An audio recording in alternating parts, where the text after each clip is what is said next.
Subhanallah walhamdulillah wa la ilaha illallah Allahu akbar. Bismillahirrahmanirrahim. Assalamualaikum warahmatullahi wabarakatuh. Innal hamdalillah nahmaduhu wa nasta'inuhu wa nastaghfiruh wa nu'minu bihi wa natawakkalu alayhi wa na'udzu billahi min syururi anfusina wa min sayyiati a'malina may yahdihillahu fala mudilla lahu wa may yudlilhu fala hadiya lahu. Asyhadu an la ilaha illallah wahdahu la syarika lahu wa asyhadu anna Muhammadan abduhu wa rasuluh la nabiyya ba'da. Wa qala Allah ta'ala fil Qur'anil Karim, a'udzu billahi minasy syaithanir rajim. Bismillahirrahmanirrahim. Alif lam mim. Dzalikal kitabu la raiba fihi hudan lil muttaqin. Alladzina yu'minuna bil ghaibi wa yuqimunas sholata wa mimma razaqnahum yunfikun. Walladzina yu'minuna bima unzila ilaika wa ma unzila min qablik wa bil akhirati hum yuqinun. Ulaika ala hudam min rabbihim wa ulaika humul muflihun. Wa qala Rasulullah sallallahu alaihi wasallam fil hadits qudsi, baina ar-rajuli wa baina al-kufri tarkus shalah. Sadaqallahul azim wa sadaqallahu rasulullahil karim. Teman-teman hijrah yang sama-sama dimuliakan Allah Subhanahu wa taala. Syukur alhamdulillah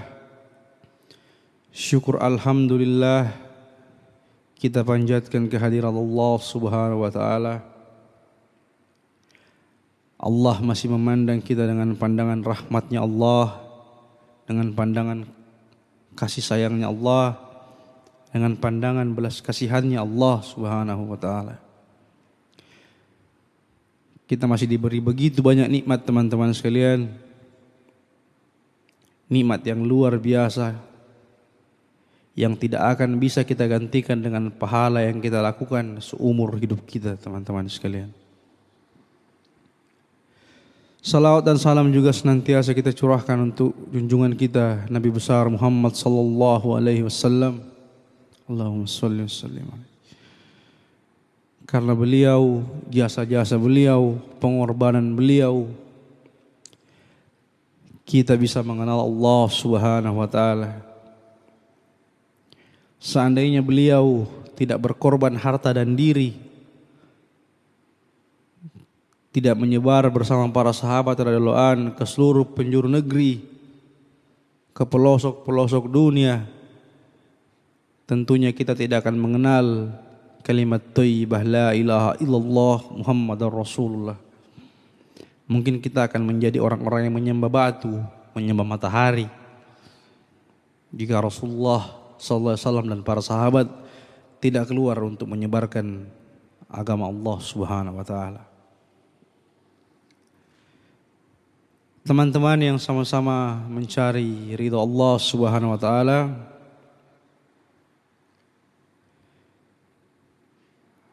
pertanyaan besar, apa yang kita cari teman-teman dalam hidup kita?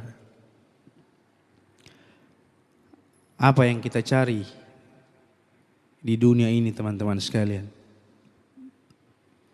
Apa yang pantas kita sombongkan dalam diri kita?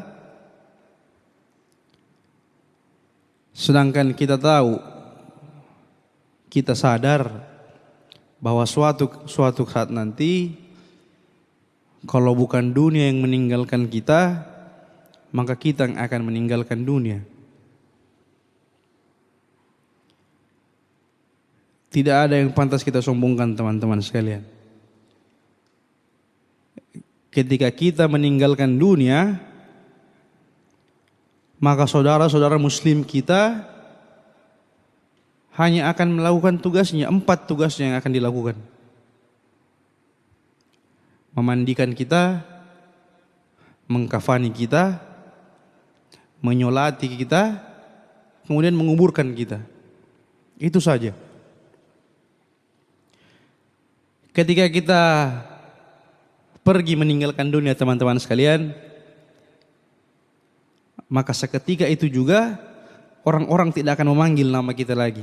Nama kita akan menjadi angin lalu teman-teman sekalian. Ketika kita meninggal maka orang akan berkata, di mana jenazahnya?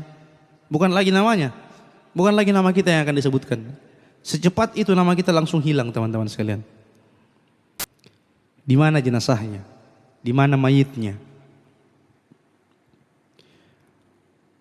Dunia tidak akan berhenti berputar ketika kita pergi teman-teman sekalian. Teman-teman dekat kita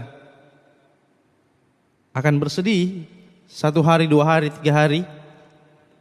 Kemudian mereka akan kembali dengan kehidupannya seperti semula. Mereka akan kembali dengan kesibukannya seperti semula, melupakan kita. Keluarga kita, orang tua kita, saudara-saudara kita mungkin akan bersedih 1 hari, 1 pekan, 1 bulan, atau mungkin 1 tahun. Tapi setelah itu mereka akan lupa sama kita. Apa yang kita cari teman-teman sekalian? Tidak ada yang pantas kita sombongkan selagi kita masih ada di dunia. Sama sekali. Kesombongan itu bajunya Allah. Kesombongan itu pakaiannya Allah. Allah yang berhak untuk sombong. Manusia tidak berhak sama sekali. Sama sekali tidak berhak. Seketika ketika kita pergi meninggalkan dunia, jangan pernah berpikir kalau orang-orang akan bersedihan lama-lama. Orang-orang akan mengenang kita begitu lama. Tidak teman-teman sekalian. Jadi yang perlu kita fokuskan adalah persiapan diri kita setelah mati. Persiapkan bekal kita secukupnya saat kita ingin menghadap kepada Allah Subhanahu wa taala.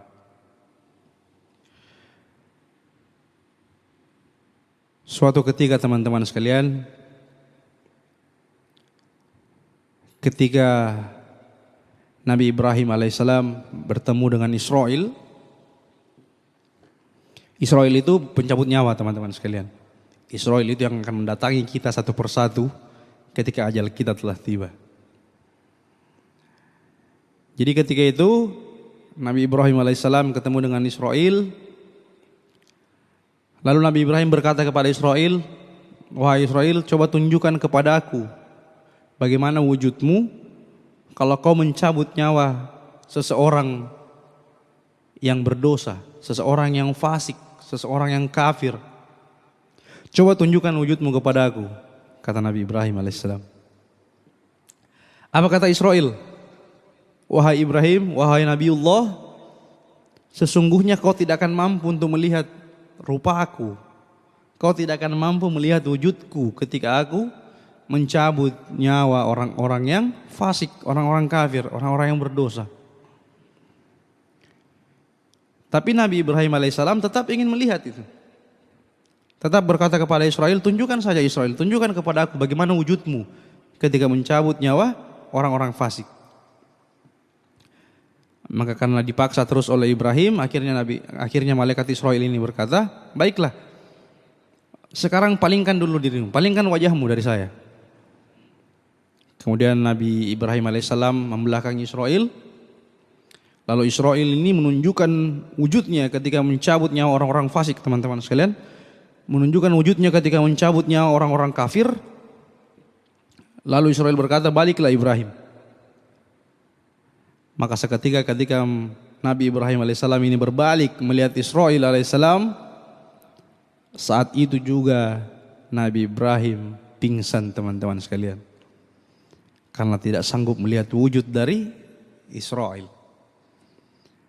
Ketika Nabi Ibrahim terbangun, dia berkata, wahai Israil, sekiranya tidak perlu Allah ciptakan neraka, cukup dengan melihatmu saja, melihat wujudmu saja seperti tadi, maka itu sudah cukup untuk menghukum orang-orang yang berdosa kepada Allah Subhanahu wa taala. Jadi diriwayatkan teman-teman, wujudnya Israil ini tinggi, besar, hitam ketika mencabut nyawa orang kafir. Dia tinggi, besar, hitam, rambutnya berdiri seperti api. Di kepalanya itu penuh dengan api yang berkobar teman-teman sekalian. Matanya merah, di lidahnya dan di hidungnya menghembuskan jilatan api. Begitu mengerikan. Sehingga seorang Nabi Ibrahim alaihissalam tidak mampu sampai pingsan melihat wujud dari Israel teman-teman sekalian. Lalu ketika itu Nabi Ibrahim berkata, coba tunjukkan sekarang kepadaku bagaimana wujudmu ketika mencabut nyawa orang-orang yang beriman. Maka berpalinglah lagi Ibrahim. Kemudian Israel berkata, baliklah Ibrahim, lihatlah wujudku sekarang. Maka begitu Nabi Ibrahim melihat wujud Israel ketika mencabut nyawa orang-orang yang alim, orang-orang yang banyak amalnya, orang-orang yang soleh. Maka Nabi Ibrahim berkata, wahai Israel, sekiranya Allah tidak perlu menciptakan surga. Dengan melihatmu saja, setampan ini, seharum ini, segagah ini, seindah ini, maka itu cukup untuk membalas amal-amal perbuatan manusia selama di dunia. Apa kita tidak takut dengan keadaan seperti itu teman-teman sekalian? Ini bukan kisah dongeng, ini bukan cerita halusinasi, ini kisah nyata yang Allah jelaskan dalam Al-Quran, yang Nabi besar kita Muhammad SAW menjelaskan di beberapa hadisnya bagaimana wujud dari Israel ini. Begitu menyeramkan. Tapi di zaman sekarang ini kita kadang-kadang menganggap sepele hal yang seperti ini. Kita anggap ini hal yang tidak penting, hal yang sama sekali tidak menakutkan. Padahal ini pasti akan terjadi, pasti akan mendatangi kita.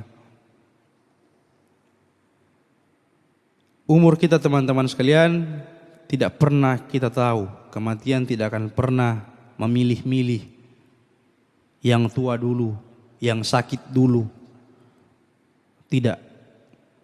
Tidak memilih kau sakit atau sehat, kau muda atau tua, kau orang desa atau orang kota. Kalau kematianmu tiba, tidak akan lagi, tidak ada lagi teman-teman yang bisa menolong kita. Kalau kita banyak dosa, hanya penyesalan yang kita bawa. Teman-teman yang dirahmati Allah Subhanahu wa taala, kalau bukan kita yang pergi meninggalkan dunia, dunia yang akan pergi meninggalkan kita teman-teman sekalian.